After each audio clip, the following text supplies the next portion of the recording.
সংবাদ শিরোনাম।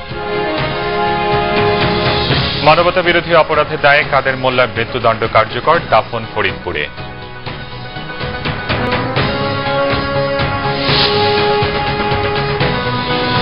এই রায় কার্যকরের মাধ্যমে এবার ভিন্ন আঙ্গিকে বুদ্ধিজীবী হত্যা ও বিজয় দিবস পালনের আশাবাদ আওয়ামী লীগ নেতাদের, ফাঁসির বিপক্ষে যুক্তরাজ্য।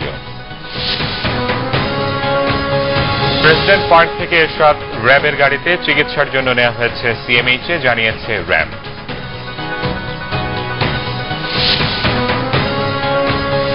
অবরোধের শেষ দিনে লক্ষ্মীপুরের র্যাবের সাথে সংঘর্ষে 6 জন নিহত, গুলিবিদ্ধ অর্ধশত। প্রতিবাদে জেলায় শনিবার হরতালের ডাক। সরকারের চরম হঠকারিতার কারণে দেশ আন্তর্জাতিক সম্প্রদায়ের দৃষ্টিতেও আজ ধ্বংসের কিনারায় পৌঁছে গেছে, অভিযোগ বেগম জিয়ার। শুনছিলেন পায়োনিয়ার ইন্স্যুরেন্স সংবাদ শিরোনাম। রাখি 24 ঘন্টা সুরক্ষিত, নিশ্চিন্ত সারাদিন। এবারে বিস্তারিত।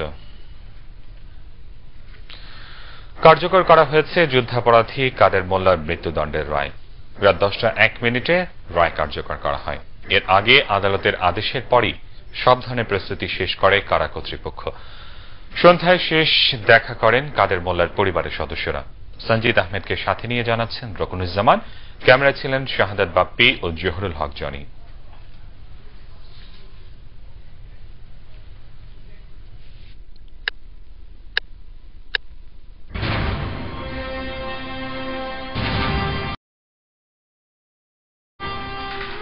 বৃহস্পতিবার রাত 10:01 কার্যকর করা হয় যুদ্ধাপরাধী আব্দুল কাদের মোল্লার ফাঁসি। রায় কার্যকরের প্রায় 1 ঘণ্টা পর কেন্দ্রীয় কারাগার থেকে বের করা হয় কাদের মোল্লার লাশ। পুলিশ প্রহরায় পাঠিয়ে দেওয়া হয় গ্রামের বাড়ি ফরিদপুরে। এর আগে বৃহস্পতিবার সন্ধ্যা 6:20 কাদের মোল্লার সাথে দেখা করে তার পরিবারের 11 জন সদস্য। 7:05 কাদের মোল্লার সাথে শেষ দেখা করে বেরিয়ে আসেন পরিবারের সদস্যরা। উনি 7 দিন সময় পান, উনি জেল কোড অনুসারে 7 দিন সময় পান। 7 দিন সময় পরে উনি জানাবেন উনি মাসি পিটিশন করবেন কি করবেন না। উনি এখন কোনো ডিসিশন নেন নাই। ওনাকে যে আজকে ফাঁসি দেওয়া হবে এরকম কোনো কিছু জানেন না। ওনার কাছে আজকে সময় পান এরকম কোনো নিউজ নেই। ওনার কাছে এরকম কোনো মেসেজ নাই। আমি আপনাকে বলি, ট্রাইব্যুনালে এর আগে অর্ডারে জেল কোড ফলো করা হয়েছে, সুতরাং আমরা মনে করি উনি জেল কোড পাবেন। রাত 8:30 কাদের মোল্লার সাথে তার আইনজীবীরা দেখা করার আবেদন করলেও অনুমতি দেয়নি কারা কর্তৃপক্ষ। গত মঙ্গলবার কর্তৃপক্ষ রায় কার্যকরের বিষয়ে দফায় দফায় ব্রিফিং করলেও বৃহস্পতিবার কেউ মুখ খোলেনি। তবে সন্ধ্যার পর থেকে একে একে চলতে থাকে রায় কার্যকরের সমস্ত আনুষ্ঠানিকতা। রাত 8:30 কেন্দ্রীয় কারাগারকে ঘিরে গড়ে তোলা হয় নিরাপত্তা বলয়।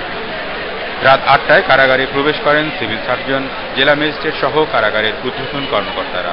বললো যে এখন আর দেখা করার কোনো সুযোগ নেই। আমি বললাম যে এটা কি আপনার বক্তব্য না সিনিয়র জেলসির সাথে দেখা গেছে, এটা ওনারই বক্তব্য। ভূঁইয়ার নেতৃত্বে 5 সদস্যের জল্লাদ দল। 71 মানবতা বিরোধী অপরাধের বিচার প্রক্রিয়া যেটি শুরু হয়েছিল গত কয়েক বছর ধরে নানা প্রক্রিয়ার মধ্য দিয়ে নানা ঘাত সংঘাত পেরিয়ে আজ আব্দুল কাদের মোল্লার রায় কার্যকর করার মধ্য দিয়ে সেই বিচার একটি সম্পূর্ণতা পেল। জাহানারা ইমামের আন্দোলনে থেকে শুরু করে এখন পর্যন্ত এই বিষয়ে চলা সবগুলো আন্দোলনের একটি সফল পরিণতিও বটে এই রায় কার্যকর। রকুনুজ্জামান, বাংলা ভিশন, ঢাকা। দর্শক, ফরিদপুরের সদরপুরে কাদের মোল্লার গ্রামের বাড়ি পাঠানো হয়েছে তার মরদেহ। সেখানকার সবশেষ অবস্থা জানতে কথা বলছি আমাদের প্রতিনিধি নির্মলেন্দু চক্রবর্তীর সাথে। নির্মল, হ্যালো তানভীর। কাদের মোল্লার মরদেহ কি সদরপুরে পৌঁছেছে? হ্যালো, জি শুনতে পাচ্ছেন? হ্যালো নির্মল, জি। কাদের মোল্লার মরদেহ কি এরই মধ্যে সদরপুরে পৌঁছেছে? না তানভীর, এখনো পৌঁছেনি। ওইখানে সদরপুরের ইউনো লোকমান হোসেন সাহেব সব বিষয়ে তদারকি করছেন। তিনি জানিয়েছেন তারা আশা করছেন যে কোনো মুহূর্তে মাওয়া হয়ে সড়ক পথে মরদেহবাহী অ্যাম্বুলেন্সটি সদরপুরের আমিরাবাদ গ্রামে পৌঁছবে। এর আগে 11:30টার দিকে পুলিশ এবং একটি দল সেখানে গিয়ে কবর খোঁড়া সহ জানাজার যাবতীয় ব্যবস্থা প্রস্তুতি নেয়। এখন শেষ মুহূর্তের প্রস্তুতি চলছে।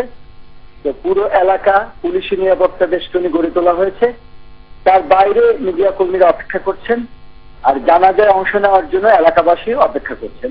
যে কোনো মুহূর্তে তার মরদেহবাহী অ্যাম্বুলেন্সটি এসে পৌঁছবে বলে ইউনো লোকমান হোসেন আমাদের জানিয়েছে। জি নির্মল, সেখানকার অবস্থা কেমন এখন? দলীয় অবস্থান মানে এই ঘটনা পরপরই রাত 10:30টার দিকে একটি ট্রাকে বিক্ষুব্ধ কর্মীরা ফরিদপুর শহরে আগুন দেয়, কিন্তু কাদের মোল্লার নিজ গ্রাম আমিরাবাদ এবং তার নিজ উপজেলা সদরপুরে কোনো অপ্রীতিকর ঘটনার সংবাদ পাওয়া যায়নি। সেখানে সুনসান নীরবতা বিরাজ করছে। আত্মীয় স্বজনরা শোকে মুছড়ে আছেন, এলাকাবাসীও অধীর আগ্রহ অপেক্ষা করছেন তাদের প্রিয় মানুষটির শেষ দেখার জন্য। জি নির্মল, এরই মধ্যে লাশ পৌঁছলে আমরা আবারও আপনার সাথে যোগাযোগ করব। ধন্যবাদ আপনাকে। দর্শক, ফরিদপুরের সদরপুর থেকে জানাচ্ছিলেন আমাদের প্রতিনিধি নির্মলেন্দু চক্রবর্তী। আব্দুল কাদের মোল্লার ফাঁসির রায় কার্যকরের পর উল্লাস প্রকাশ করেছে শাহবাগের গণজাগরণ মঞ্চ। বৃহস্পতিবার রাত 10:01 কাদের মোল্লার ফাঁসির কার্যকরের সাথে সাথে বিজয় মিছিল বের করে গণজাগরণ মঞ্চ। কাদের মোল্লার ফাঁসির রায় কার্যকরের মধ্যে দিয়ে ন্যায় বিচার প্রতিষ্ঠিত হয়েছে বলে প্রতিক্রিয়া জানান গণজাগরণ মঞ্চের মুখপাত্র ডক্টর ইমরান এইচ সরকার। পাশাপাশি বাকি মামলাগুলো দ্রুত নিষ্পত্তি করার আহ্বান জানান তিনি। এদিকে শুক্রবার বিকেল 3টায় শাহবাগে সমাবেশের ঘোষণা দিয়েছে গণজাগরণ মঞ্চ।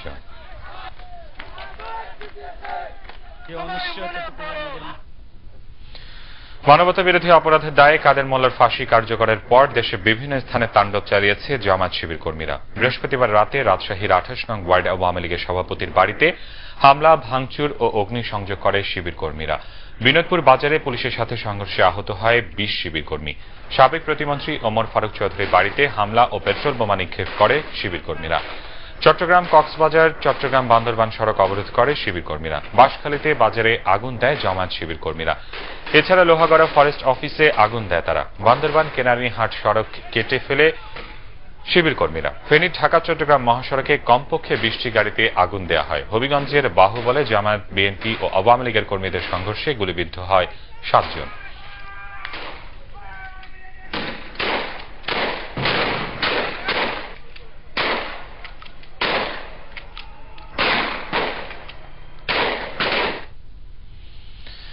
এর আগে জামায়াত নেতা কাদের মোল্লার মৃত্যুদণ্ডের রায় পুনর্বিবেচনার আবেদন গ্রহণ করেননি আদালত। এর ফলে কাদের মোল্লা তার রায়ের বিরুদ্ধে রিভিউ আপিল করতে পারেননি। 2 দিন শুনানি শেষে আপিল বিভাগের পূর্ণাঙ্গ বেঞ্চ এ আদেশ দেন। এখন কাদের মোল্লার মৃত্যুদণ্ড কার্যকরে কোনো বাধা ছিল না বলে জানিয়েছিলেন অ্যাটর্নি জেনারেল মাহবুবে আলম। আর আসামি পক্ষের আইনজীবীরা বলছেন তারা ন্যায় বিচার থেকে বঞ্চিত হয়েছেন। আরো জানাচ্ছেন আহমেদ সারওয়ার। ৭১ মানবতা বিরোধী অপরাধে জামায়াতের সহকারী সেক্রেটারি জেনারেল আব্দুল কাদের মোল্লার ফাঁসির দণ্ড কার্যকরে প্রস্তুতি নেওয়ার পর মঙ্গলবার রাতে চেম্বার বিচারপতির আদেশে তা স্থগিত হয়। এরপরই প্রশ্ন আসে কাদের মোল্লার আপিল বিভাগের রায়ের বিরুদ্ধে রিভিউ করা যাবে কিনা। 2 দিন শুনানি শেষে বৃহস্পতিবার কাদের মোল্লা রিভিউ করতে পারবেন না বলে আদেশ দেন প্রধান বিচারপতির নেতৃত্বে আপিল বিভাগের 5 বিচারপতির বেঞ্চ। রিভিউ পিটিশন দায়ের করেছে কাদের মোল্লা। এখন কাদের মোল্লার এই দায়েরকৃত রিভিউ পিটিশন 2টি রিজেক্ট হয়ে যাওয়ার পরিপ্রেক্ষিতে এখন আর কোনো আইনগত বাধা নাই। যদি কোনো অবজারভেশন দিয়ে মতামত দিয়ে পিটিশনটা ডিসমিস করতেন তাহলে এটার কপি নেওয়ার দরকার ছিল, কিন্তু যেহেতু আদালত ডিসমিস করে দিয়েছেন কোন রকম অবজারভেশন ছাড়া, সুতরাং এখানে আর কোন রকম আইনগত বাধা নেই। তবে আসামি পক্ষের আইনজীবীরা বলছেন ন্যায় বিচারের স্বার্থে রিভিউ করতে দেওয়া উচিত ছিল। রায় সংক্ষিপ্ত, ক্ষুব্ধ। আমরা বিশ্বাস করি যে দেশে আইনের শাসন যেখানে কায়েম আছে সেখানে এই ধরনের একটি রায় দিয়ে আমাদের মক্কেল কাদের মোল্লার উপরে ন্যায় বিচার করা হয়নি। এদিকে কাদের মোল্লা শুনানিকে কেন্দ্র করে সকাল থেকেই সুপ্রিম কোর্ট এবং আশপাশের এলাকায় নিরাপত্তা জোরদার করা হয়। আর রায় ঘোষণার পর পাল্টাপাল্টি মিছিল করতে থাকেন দুপক্ষের আইনজীবীরা। আহমেদ সারওয়ার, বাংলা ভিশন, ঢাকা। মানবতা বিরোধী অপরাধের মামলায় কাদের মোল্লার ফাঁসির রায় কার্যকর হয়েছে অভিযোগ গঠনের 1 বছর 6 মাস 14 দিনের মাথায়। মামলা শুরু থেকে রায় কার্যকর পর্যন্ত ঘটনাক্রম আরেকটি রিপোর্টে জানাচ্ছেন আহমেদ সারওয়ার। একাত্তরে মানবতা বিরোধী অপরাধে জামাত নেতা আব্দুল কাদের মোল্লার বিরুদ্ধে তদন্ত শুরু হয় 2010 সালের 21 জুলাই। এর আগে 13 জুলাই সুপ্রিম কোর্ট এলাকা থেকে গ্রেফতার করা হয় তাকে। অভিযোগ গঠনের মধ্য দিয়ে 2012 সালের 28 মে আনুষ্ঠানিক বিচার কাজ শুরু হয়ে উভয় পক্ষের যুক্তিতর্ক শেষ হয় 2013 সালের 17 জানুয়ারি। সেদিনই যে কোনো সময় রায় ঘোষণা দেয়া হবে বলে আদেশ দেয় আন্তর্জাতিক অপরাধ ট্রাইব্যুনাল 2।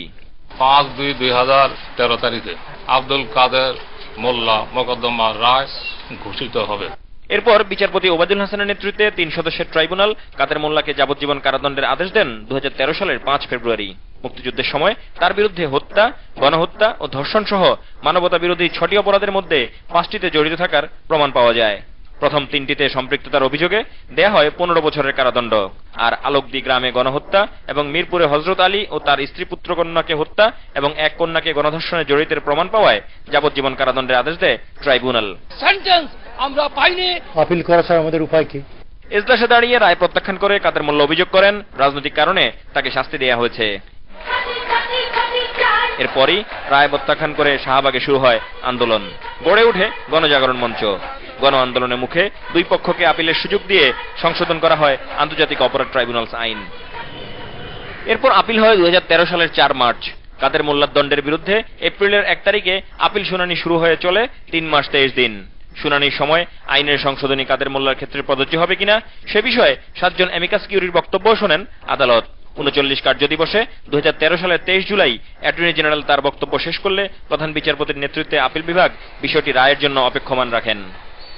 আপিল বিভাগের 5 বিচারপতির বেঞ্চ সংখ্যাগরিষ্ঠ মতের ভিত্তিতে 2013 সালের 17 সেপ্টেম্বর মানবতা বিরোধী অপরাধে কাদের মোল্লার বিরুদ্ধে ফাঁসির আদেশ ঘোষণা করেন প্রধান বিচারপতি মোহাম্মদ মোজাম্মেল হোসেন।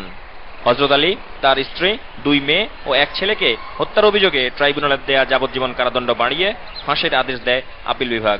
কাদের মোল্লা দায়েরকৃত আপিলটি খারিজ। একে ভুল ও ন্যায় বিচার পরিপন্থী রায় বলে দাবি করেন কাদের মোল্লার আইনজীবী। এটি একটি দুর্ভাগ্যজনক হত্যা। এদিকে মৃত্যুদণ্ড আদেশের 79 দিনের মাথায় 2013 সালের 5 ডিসেম্বর ফাঁসির দণ্ডের পূর্ণাঙ্গ রায় প্রকাশ করে সুপ্রিম কোর্টের আপিল বিভাগ। কাশিমপুর কারাগার থেকে সেদিনই ঢাকা কেন্দ্রীয় কারাগারে নেওয়া হয় কাদের মোল্লাকে।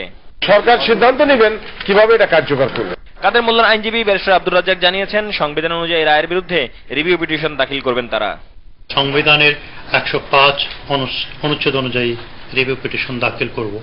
অন্যদিকে শিগগিরই রায় কার্যকর করা হবে বলে জানান আইন প্রতিমন্ত্রী। যত শীঘ্র সম্ভব দণ্ডাদেশ কার্যকর করার ব্যবস্থা হবে বলে আমরা আশা করছি। রিভিউর অধিকার এবং জেল কোডের বিধান না মেনে তড়িঘড়ি কাদের মোল্লার ফাঁসি কার্যকরের চেষ্টা অবৈধ ও মানবাধিকারের চরম লঙ্ঘন দাবি করে 9 ডিসেম্বর সংবাদ সম্মেলন করে তার পরিবার। জেল কোডের বিধান অনুসরণ না করে তড়িঘড়ি করে মৃত্যুদণ্ড কার্যকর করার যে চেষ্টা করা হচ্ছে তা শুধু অবৈধ নয়। 10 ডিসেম্বর সকালে কারাগারে সাক্ষাৎ করেন তার আইনজীবীরা। সন্ধ্যায় কারাগারে দেখা করেন তার পরিবার ও স্বজনরা।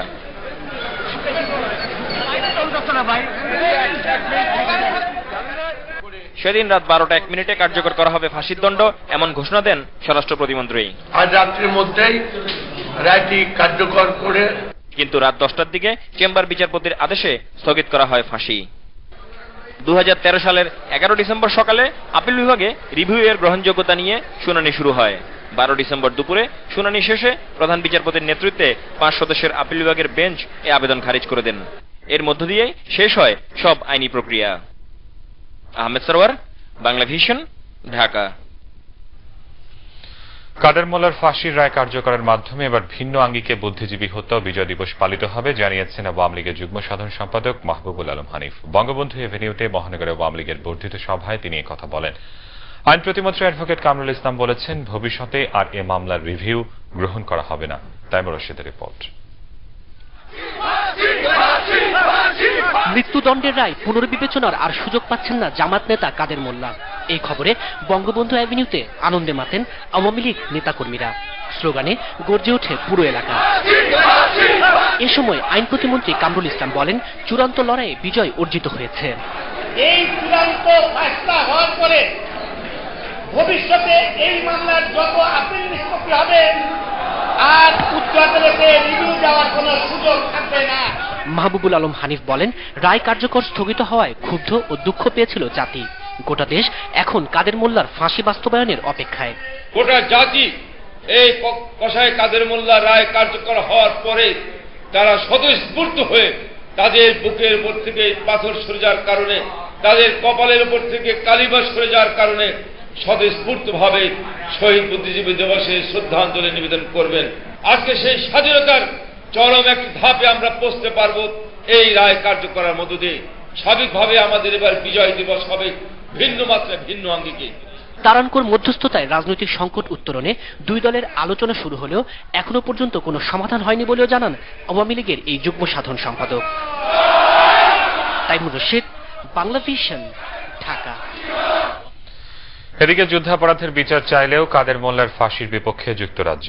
সন্ধ্যায় সংবাদ সম্মেলনে দেশটির এই অবস্থানের কথা জানিয়েছেন ঢাকা সফররত ব্রিটিশ পররাষ্ট্র প্রতিমন্ত্রী ব্যারোনেস সাইদা ওয়ারসি। তিনি বলেন, নির্বাচনে কোন দল এলো কিনা তার চেয়ে গুরুত্বপূর্ণ হচ্ছে নির্বাচনের স্বচ্ছতা, শান্তিপূর্ণভাবে অনুষ্ঠান ও ভোটার উপস্থিতি।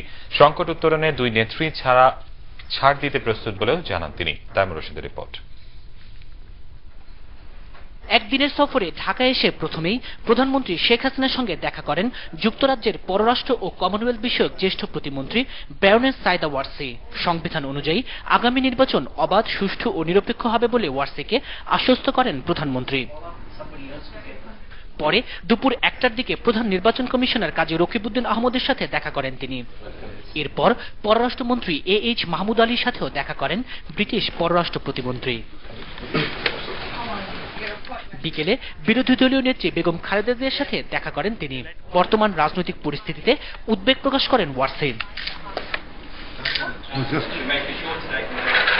সফর শেষে সংবাদ সম্মেলনে সাইদা ওয়ারসি জানান, সংকট উত্তরণে দুই নেত্রী ছাড় দিতে প্রস্তুত। শুক্রবার আবারও দুপক্ষের আলোচনা হবে জানিয়ে একেই সমঝোতার শেষ সুযোগ বলে মন্তব্য করেন তিনি। নির্বাচন গ্রহণযোগ্য হবে কি হবে না তা বাংলাদেশের মানুষই বিচার করবে। জনগণ ভোট দিতে পারছে কিনা, ভোটার উপস্থিতির হার কি দাঁড়ায়, নির্বাচন স্বচ্ছ ও শান্তিপূর্ণ হয় কিনা সেটাই মুখ্য।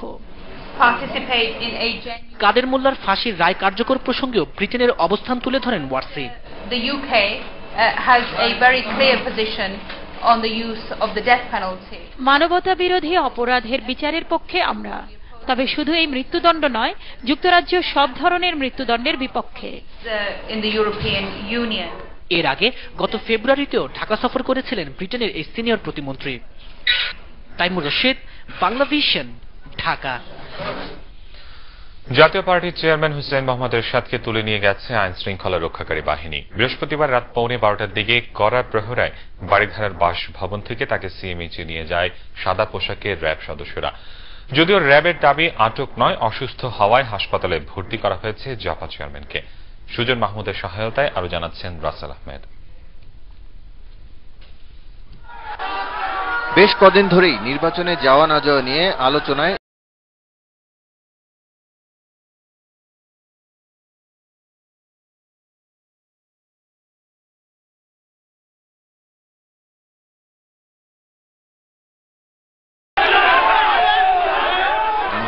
গণমাধ্যম কর্মীরা সেখানে উপস্থিত থাকলেও ছবি তুলতে দেওয়া হয়নি তাদের। র্যাবের দাবি, অসুস্থ হওয়ায় হাসপাতালে ভর্তি করা হয়েছে জাপা চেয়ারম্যানকে। এর আগেও গ্রেফতারের গুজব উঠলে আত্মহত্যার হুমকি দেন এরশাদ। সিনিয়র প্রেসিডিয়াম সদস্য রওশন এরশাদকে ভারপ্রাপ্ত চেয়ারম্যানের দায়িত্ব দেওয়ার গুজবও নাকচ করে দেন তিনি। রাসেল আহমেদ, বাংলা ভিশন, ঢাকা।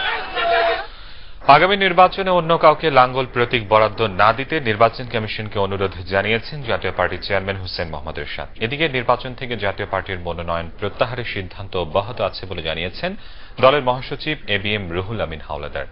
রিশান নাসরুল্লাহ রিপোর্ট। দশম জাতীয় সংসদ নির্বাচনে জাতীয় পার্টি অংশ নেবে না এমন ঘোষণা বহুবার দিয়েছেন দলের চেয়ারম্যান হুসেইন মোহাম্মদ এরশাদ। এবার নির্বাচনে জাতীয় পার্টির প্রতীক লাঙ্গল সংরক্ষণে নির্বাচন কমিশনকে চিঠি দিলেন তিনি। বৃহস্পতিবার এরশাদের বিশেষ উপদেষ্টা ববি হাজ্জাজ প্রধান নির্বাচন কমিশনারকে লেখা চিঠিটি কমিশনে পৌঁছে দেন। চেয়ারম্যান সাহেবের ডিসিশন এবং পার্টি প্রেসিডিয়ামের ডিসিশন, জাতীয় পার্টি নির্বাচনে যাচ্ছে না। এদিকে বৃহস্পতিবার সকালে এরশাদের প্রেসিডেন্ট পার্কের বাসায় দলের মহাসচিব রুহুল আমিন হাওলাদার জানান, ঢাকা 17 আসন থেকে দলের চেয়ারম্যান হুসেইন মোহাম্মদ এরশাদের মনোনয়ন প্রত্যাহার করা হয়েছে। নির্বাচনে অংশ না নেওয়ার সিদ্ধান্ত বহাল থাকায় আওয়ামী লীগের সঙ্গে আসন ভাগাভাগির কিছু নেই। আমাদের পার্টির চেয়ারম্যান এবং দলের সিদ্ধান্ত আমাদের প্রত্যাহারের সেটা অব্যাহত আছে। গতকালকে অনেকে প্রত্যাহার করেছেন, আজকেও করতেছেন। আমরাও আমাদের সংশ্লিষ্ট জায়গায় আমাদের প্রত্যাহারের পত্র পাঠিয়ে দিয়েছি। পার্টি ঐক্যবদ্ধ। এখন এই নির্বাচনকে ঘিরে যে সমস্ত ধূম্রজাল সৃষ্টি হচ্ছে, এটা আগামীকাল পর্যন্ত অপেক্ষা করেন, এটা পরিষ্কার হয়ে যায়। রওশন এরশাদের নেতৃত্বে জাতীয় পার্টির একটি অংশ নির্বাচনে যাচ্ছে কিনা এমন প্রশ্নের জবাবে রুহুল আমিন হাওলাদার বলেন, বিষয়টি তার জানা নেই। আমরা অপেক্ষা করি, দেখি কি হচ্ছে। তবে পার্টির চেয়ারম্যান তিনি আশাবাদী এবং বিশ্বাস করেন আমরা সকলে জাতীয় পার্টি ঐক্যবদ্ধ থাকবে এবং এই যে সমস্যা সৃষ্টি হয়েছে এটা নিশ্চয়ই এটার সমাধান হবে। এর আগে 5 সদস্যের একটি চীনা প্রতিনিধি দল জাতীয় পার্টির চেয়ারম্যান হুসেইন মোহাম্মদ এরশাদের সঙ্গে দেখা করেন। প্রতিনিধি দলের নেতা সাংবাদিকদের বলেন, বাংলাদেশের সবার অংশগ্রহণে একটি গ্রহণযোগ্য নির্বাচন দেখতে চায় চীন। ঈশান নাসরুল্লাহ, বাংলা ভিশন, ঢাকা। অবরোধের শেষ দিনে লক্ষ্মীপুরের র্যাবের সাথে অবরোধকারীদের সংঘর্ষে নিহত হয়েছেন 6 জন, গুলিবিদ্ধ অর্ধশত। প্রতিবাদে লক্ষ্মীপুরে শনিবার সকাল সন্ধ্যা হরতাল ডেকেছে জেলা বিএনপি। কুমিল্লার মনোহরগঞ্জে পুলিশের সাথে সংঘর্ষে মারা যায় এক শিবির কর্মী। এদিকে ফেনীতে বুধবার পিকেটারদের ছোড়া ইটের আঘাতে আহত কাভার্ড ভ্যান চালক আজ সকালে মারা গেছেন। প্রতিনিধিদের তথ্য ছবি নিয়ে ডেস্ক রিপোর্ট।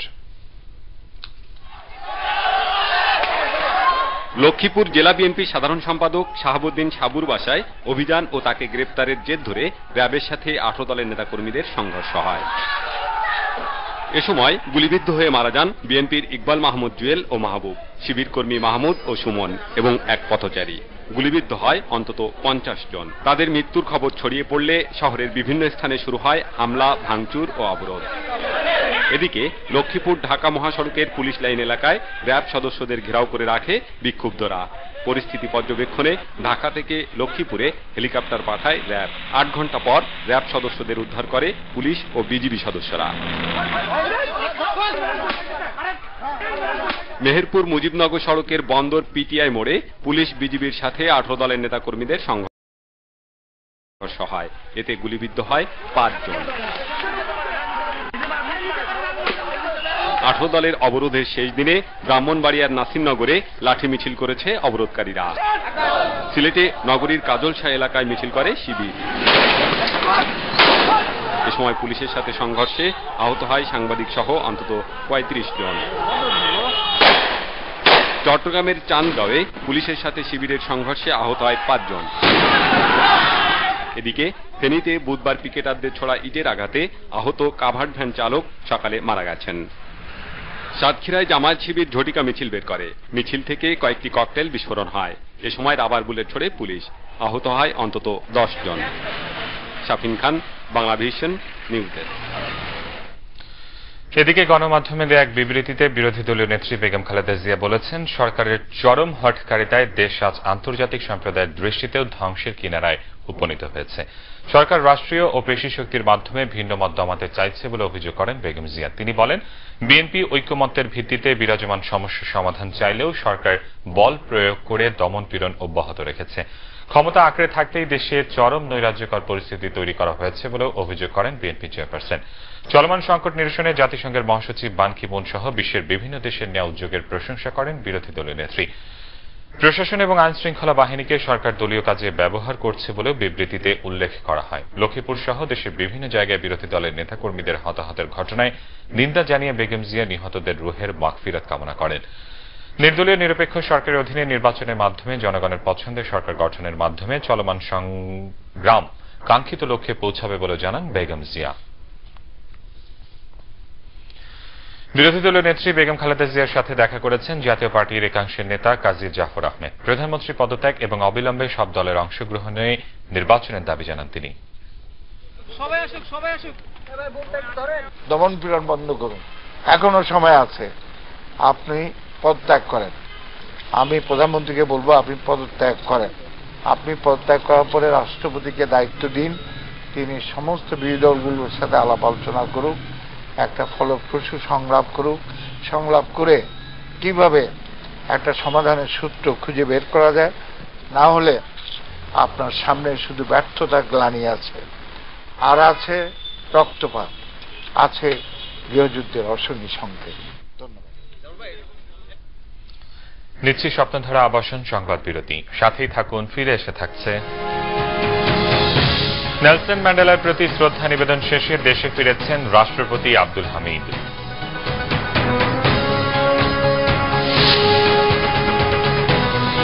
রিটার্নিং অফিসারদের সাথে বৈঠকে